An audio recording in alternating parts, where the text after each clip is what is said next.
Ya Arhamar Rahimin, irhamna.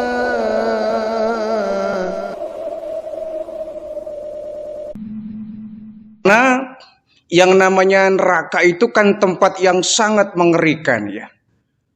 Di akhirat tempat ada dua, kalau enggak surga ya dia neraka. Surga tempat yang Allah berikan kepada orang yang bertakwa dan soleh. Adapun neraka tempat yang Allah berikan kepada mereka orang-orang yang kafir, orang yang musyrik, orang yang berdosa. Dan neraka ini tempat yang sangat buruk ya. Tempat yang harus kita hindari. Tempat yang di dalamnya penuh dengan azab-azab yang sangat mengerikan. Jangankan manusia, iblis sekalipun tidak akan mampu menahan dari hantaman azab neraka. Apalagi kita manusia, iblis aja pasti nggak akan mampu. Di neraka orang diazab itu nggak akan pernah kenal istirahat. Jangankan 1000 tahun, jangankan 10 tahun, jangankan sebulan, jangankan sehari, 1 detik pun orang di neraka tidak akan mampu menahan dari azab neraka ini.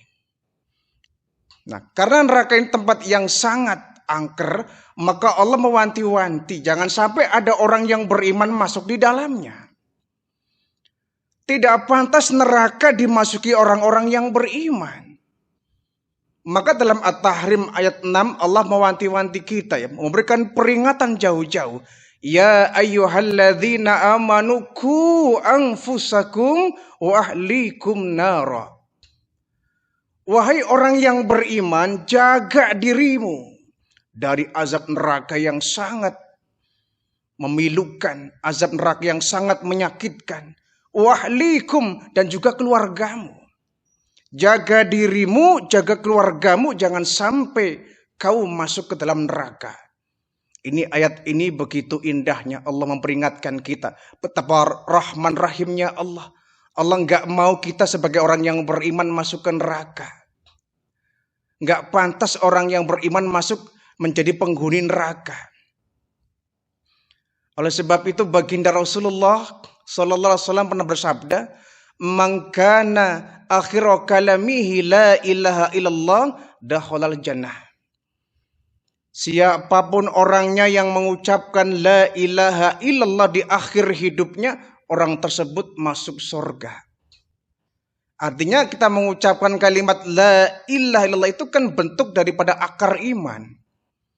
Orang yang beriman dengan mengucapkan la ilaha illallah sampai akhir hidupnya, orang tersebut nggak pantas masuk neraka.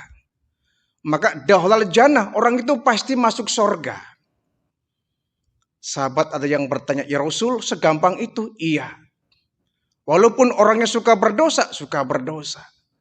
Walaupun orangnya suka main judi, walaupun suka main judi. Walaupun orangnya suka berzina, walaupun suka berzina. Walaupun suka mabuk, walaupun suka mabuk. Biar dia suka maksiat, biar tukang zina, biar tukang mabuk, biar tukang main judi, suka bermaksiat. Kalau dia mengucapkan la ilaha illallah di akhir hidupnya dan dia yakin akan kebenaran kalimat itu, orang ini masuk surga. Ini berarti akar iman.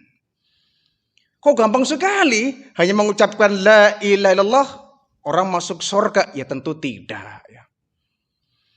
Karena dalam rukun Islam itu kan ada syahadat, ada sholat, ada zakat, ada puasa, ada haji.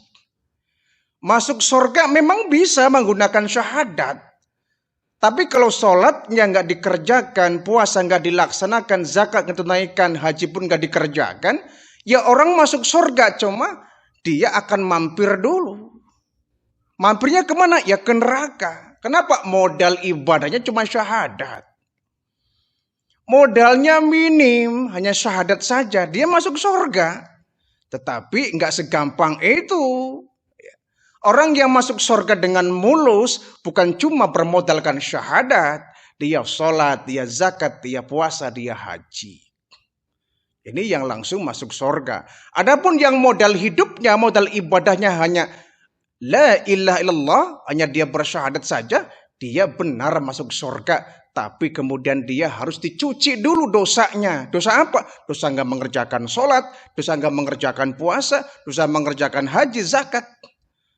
Untuk sampai kemudian masuk ke dalam surga. Tetapi dalam hadis ini dikatakan bahwa siapa yang mengucapkan la ilaha illallah artinya hatinya ada imannya.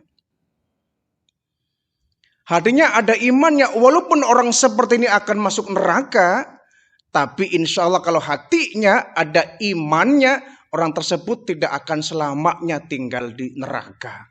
Alias ini penduduk yang semi permanen. Dia tinggal di neraka hanya untuk sementara, sekedar mencuci dosa-dosanya. Kemudian dia diangkat dari neraka dari sebab dia mengucapkan la ilaha illallah. Tapi bagi orang yang modalnya lengkap, ya komplit, ada syahadatnya, ada sholatnya, ada zakatnya, haji, puasanya, dia insya Allah tidak akan masuk neraka. Jadi ini sayangnya Allah kepada kita orang yang beriman, jangan sampai ada kita orang yang beriman masuk ke dalam nerakanya Allah. Seperti yang pernah diungkapkan ya, satu janji Allah kepada malaikat Malik ya. Ketika orang-orang yang kafir, orang yang durjana, orang-orang yang musyrik dan masuk ke neraka semua, kemudian malaikat Malik diperintahkan oleh Allah untuk masuk ke dalam neraka ya. Wahai Malik, labbaik ya Allah. Sudah kau masukkan semua orang-orang yang kafir? Sudah ya Allah. Nah sekarang kau masuk ke dalam, ya, cari di neraka orang-orang yang ada imannya. Baik ya Allah, malaikat Malik turunkan neraka. Dicari di neraka itu orang-orang yang ada imannya diangkat ke atas. Yang ada imannya diangkat ke atas. Diangkat ke atas, diangkat ke atas. Ternyata banyak. Ternyata banyak orang-orang yang berdosa, orang-orang yang beriman yang masuk ke neraka. Diangkat oleh malaikat Malik. Ketika sampai di atas neraka, dikumpulkan menjadi satu. Oh ternyata banyak sekali. Orang-orang yang beriman yang sesaat dia masuk ke neraka. Ketika dikumpulkan semua di atas neraka, di tepian neraka, oleh Allah kemudian mereka disuruh mandi. Ya. Dimandikan, dibersihkan. Dari yang semula mukanya gosong, mukanya hancur, mukanya enggak berbentuk. Ketika dimandikan, dibersihkan, cakep kembali, ganteng kembali, cantik kembali. Setelah mereka utuh kembali badannya, oleh malaikat Malik mereka diperintahkan untuk segera masuk ke dalam surga. Digiringlah mereka ke dalam surga. Kata malaikat Malik ya kalau cara kita, wahai malaikat Ridwan, ini siapa ini? Ini orang-orang yang terakhir masuk ke dalam surga. Mereka baru diambil dari neraka. Oh gitu, suruh masuk dia. Disuruh masuk oleh malaikat Ridwan. Silakan masuk. Begitu mereka masuk, nah orang-orang yang ada dalam surga yang sudah berlama-lama kan sedikit kaget. Ini rombongan dari mana ini? Ini rombongan dari mana ini? Kita sudah lama tinggal di surga ini rombongan dari mana? Kayaknya ini penghuni baru ini warga baru ini. Kalau kita baca Al-Quran ya, surat Al-Muddathir ayat 40 sampai ayat 45 ya. Fi jannati yatasaaluna 'anil mujrimin. Mereka di surga saling berdialog, mereka saling berbincang-bincang, mereka saling ngobrol tentang dosa-dosa mereka. Ketika orang-orang yang baru masuk ke surga ini dengan berombongan begitu banyak ya. Sampai penduduk surga yang sudah berlama-lama tinggal di sini mereka tercengang. Ini mereka dari mana ini? Akhirnya mereka ditanya satu dari mereka ya. Mas dari mana mas? Iya pak, kami ini baru masuk surga. Oh baru masuk surga? Iya. Loh, kami ini tinggal di surga ini sudah berpuluh-puluh tahun. Bahkan ada yang mencapai ratusan tahun. Sudah lama kita di surga. Kok anda baru masuk? Dari mana saja? Iya, kami baru masuk. Kami sebelum ke surga disuruh mampir dulu. Mampir kemana? Ke neraka. Ke neraka? Iya. Nah, dalam Mudaththir ayat 42 ya dijelaskan, masalakakum fi saqqar. Kenapa kalian semua kok mampir dulu ke neraka sakor? Kenapa nggak langsung ke sorga? Mereka menjawab, qalu lam naku minal musallin. Kami dulu mas, gara-garanya dulu waktu di dunia nggak pernah sholat. Nggak pernah sholat, nggak pernah. Kan dulu rumahnya kalau nggak salah dekat masjid, iya dekat cuma nggak pernah sholat. Oh gitu, nggak pernah mendirikan sholat. Orang-orang mah pada berbondong-bondong pulang pergi ke masjid, saya mah asyik di rumah nggak pernah sholat. Kok bisa begitu? Ya gitu mas, kena penyakit M.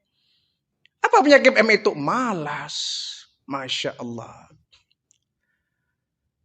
Jadi satu di antara gara-gara yang menyebabkan mereka kemudian mampir ke neraka sakor, qalu lam nakum minal musallin. Yang kedua, apa cuma itu? Enggak mas, ada lagi gara-gara yang lainnya. Apa? Walam naku nut'imul miskin. Kami juga mas waktu di dunia pelit, bahil, kikir, medit, nggak pernah ngasih makan kepada fakir miskin. Oh begitu, iya. Di depan kami, di belakang rumah kami, samping kanan, samping kiri, banyak orang-orang yang kekurangan, banyak orang yang kelaparan. Kami nggak peduli, mas. Kami nggak kasihan, kami nggak memberi mereka orang-orang yang kelaparan. Sementara kami harta berlimpah, kami orang kaya. Tapi entah kenapa dulu waktu di dunia kami kok pelit. Nggak merasa kasihan dengan mereka. Kami asik-asik makan sampai kenyang sekeluarga. Tetanggaku pada kelaparan nggak diurusin. Oh begitu, iya. Jadi nggak pernah sholat, iya. Nggak suka sodako, nggak suka sodako. Walaupun uangmu banyak, walaupun uang kami banyak. Oh begitu. Lalu apa lagi? Mereka menjawab, wa makunna nahudu ma'al khaidin. Kami juga suka berkumpul dengan orang-orang yang suka membicarakan kebatilan. Oh begitu, iya. Kami tuh berkumpul terus ada satu klub, ada satu perkumpulan. Tapi bukan kumpulan pengajian. Bukan perkumpulan orang yang suka membaca Al-Quran. Bukan perkumpulan orang yang suka membahas ilmu agama. Lalu kumpul apa? Kumpulnya kami kumpul gak manfaat mas. Kumpul membicarakan kebatilan. Kumpulnya kami membicarakan hal-hal yang dosa dulu waktu dunia itu. Oh begitu, iya. Kami nggak pernah hadir di pengajian. Sekalinya kumpul dengan teman-teman kami kumpul dengan orang-orang yang suka membicarakan kebatilan. Wa ma kunna nukadzibu biyaumiddin. Kami juga tidak percaya dengan adanya hari kiamat. Kami nggak percaya dengan adanya akhirat. Kalau ada ulama ceramah tentang surga, ya kami abaikan. Kalau ada ustadz ceramah tentang neraka, kami abaikan, nggak peduli. Kami anggap itu cerita angin lalu. Kami nggak menjadikan ceramah-ceramah ulama-ulama kami dulu sebagai bahan pelajaran, bahan nasihat. Jadi kami benar-benar hidup itu polos mas. Nggak pernah sholat, nggak suka berbagi kepada orang yang membutuhkan. Sekalinya berkumpul dengan orang-orang yang pembuat dosa. Dan kami juga suka mengabaikan ceramah dari ulama, nasihat dari para ulama. Kami nggak percaya dengan ceramah mereka. Kami nggak percaya dengan adanya hari kiamat. Kami nggak percaya dengan adanya akhirat. Tapi untung mas. Untung saya waktu di dunia, saya pernah mengucapkan kalimat La ilaha illallah. Dan saya yakin akan kebenaran kalimat itu. Yang menyebabkan kami pun diangkat dari neraka dan sampai di surga ini. Kami beruntung, kami sujud syukur, alhamdulillah. Kami punya modal iman sedikit mas. Kami ngaku gak pernah sholat, gak pernah puasa, gak pernah zakat, boro-boro haji. Uang kami hambur-hamburkan untuk kepentingan dunia saja. Tapi kami sujud syukur, kami pernah sekali-kalinya mengucapkan La ilaha illallah. Dengan itu Allah kemudian angkat kami dari neraka. Ini orang yang masuk surga tapi pakai mampir dulu. Modalnya sangat murah. Ya. Modalnya hanya bersyahadat. Ya. Dia tidak sholat, dia tidak puasa, tidak haji, tidak zakat, tidak melakukan amal yang lain. Hanya bermodalkan La ilaha illallah. Tapi apa? Allah hargai. Allah hargai, Allah hormati, orang muliakan dengan cara itu ya. Allah pun kemudian mengangkatnya dari neraka. Allah hargai, Allah apresiasi orang yang mengucapkan la ilaha illallah dengan cara dia diangkat dari neraka. Ini namanya neraka sakor ya. Neraka yang di dalamnya berisi orang-orang Islam, orang-orang Muslim, tetapi nggak pernah sholat. Orang yang suka meninggalkan sholat, orang yang suka melalaikan sholat, kendati dirinya adalah seorang Muslim. Jadi kita jangan bangga-bangga jadi seorang Muslim kalau kemudian kewajibannya nggak dilaksanakan. Kita bangga di KTP-nya adalah beragama Islam. Buat apa kebanggaan kalau kemudian di dalamnya kita nggak melakukan amal-amal kebajikan. Terutama adalah amal-amal sholat. Jadi jangan sampai kita meninggalkan sholat ini. Kalau kita tinggalkan, neraka sakor menanti kita. Na'udzubillah min dzalik. Sesibuk apapun dalam kehidupan ini, kita jangan sampai melalaikan sholat. Hidup ini kan sebentar ya. Hidup sangat sebentar, sekejap mata, nggak akan lama. Kita ini hidup selalu dikejar-kejar yang namanya mati. Kita kan setiap detik selalu mendekati mati kan. Setiap hari kita mendekati mati. Umur kita, jatah kita dikurangi. Kita semakin dekat dengan mati, bukan semakin jauh dengan mati. Jadi kita mesti sadar hidup kita ini dikejar. Kita berpacu dengan waktu. Jangan sampai umur yang kita peroleh dari Allah dipergunakan dengan yang sia-sia. Kita dikejar mati. Semakin mendekati mati, semakin mendekati mati. Maka kalau sadarlah kita tentang itu, jangan sampai ada 1 menit pun yang terbuang sia-sia. Harusnya begitu. Jadi 1 menit pun kita berdayakan agar waktu itu berkualitas. Setidaknya kita banyak-banyak zikrullah di waktu-waktu yang luang.